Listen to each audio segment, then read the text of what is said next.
This is the worst and one of the hardest puzzles to turn. And I found out that nobody on the internet scrambled this puzzle yet. This is called the Big Dipper Mega Mix. And I want to be the first to show you guys how this puzzle moves and looks like when it's fully scrambled. Starting off, this puzzle was so hard to turn that I went to the gym and worked out with it. Then I gave it to the strongest guy I know to see how he would turn it. And then this happened. Oh, you're turning it?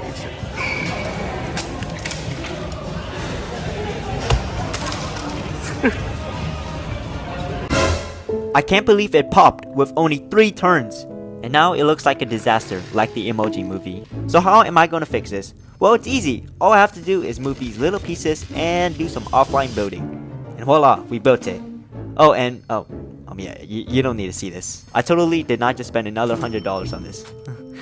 Okay, so now let's be extra careful and see how long this takes to scramble. And count how many moves it takes. As you are watching me scramble right now, I am putting a lot of force, while at the same time being very careful that it does not pop again.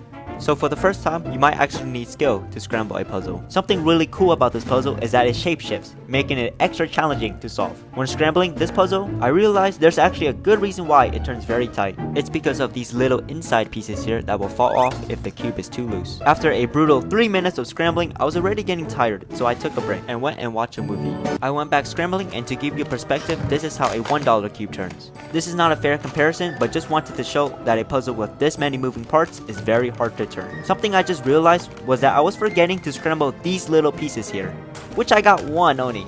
But trying to scramble another of these little pieces was tricky, because even aligning the layers and turning it would not move and felt like the little pieces would pop out. But when I went to scramble normally, I could not move anything anymore without putting an extreme force. You could literally see my hands sweating now. As I kept trying to put so much force into my turns, it made my stomach crumble. And yeah, I had to go poo. So I called it a day and did 15 minutes of scrambling, with a total of 45 turns, meaning that's 3 turns per minute. Subscribe to see more weird puzzles.